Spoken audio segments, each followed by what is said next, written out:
Assalamualaikum warahmatullahi wabarakatuh. Hello guys, my name is Isaac Ramadan and I'm from PBI2. So today in this video we will talk about compound in morphology. Compound is a combination of two or more lexemes which together form a new lexemes. Compound is the process of combining two words, free morphemes to create a new word, commonly a noun, verb, or adjectives. And compounds are divided into two types. So the first is recognized in English and the second is traditional distinction. In recognizing in English are derived into two types. So the first is synthetic compounds and the second is primary compounds.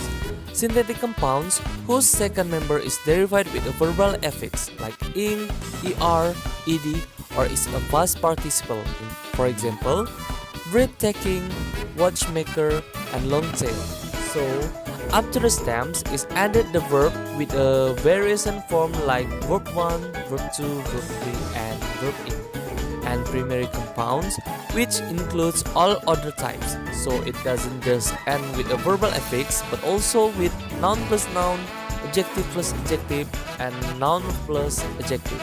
For example, red cap, pull up, and sweetheart.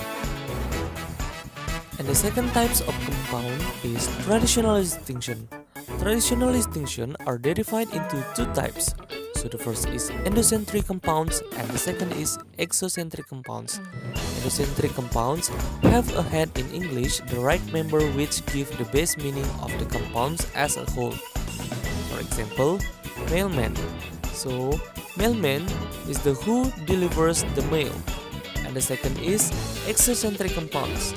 Exocentric compounds no head include in this way. For example, is sweetheart. Next is argument structure. The argument structure of a verb is the lexical information about the arguments of a generally verbal predicate and their semantic and syntactic properties. Lieber 1983 has provided an elegant account of these facts. He provides in the two types, so the first is external argument about intransitive, and the second is internal argument about transitive. External argument in transitive means there's no object and only one single argument in the sentence. For example, run.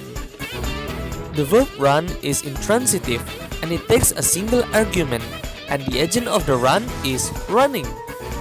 For verb run, there is no object, and for internal argument transitive means needed an object and there is two or three arguments.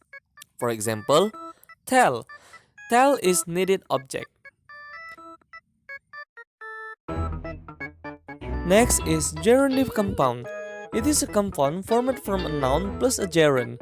Use of a hyphen depends on how the compound is being used in the sentence. Synthetic compounds in ing are similar but more varied since ing can form verb, adjective, and nouns. As a result, synthetic compounds whose be acceptable with ing on the second member on deep frying, but not compounds whose first member is interpreted as an internal argument. Okay, next is argumentative linking principle. A compounded stem not linked by an argument-taking stem compounded with it must be interpretable as a restrictive modifier of that stem. For example, as a locative, manner, instrumental, or beneficative. For example, in the sentence, my auntie enjoys hand-picking strawberries. There is linking word hand and picking. Hand-picking means is only use hand by picking a strawberries. There is restrictive of the meaning. So, auntie only enjoys picking strawberries by hand.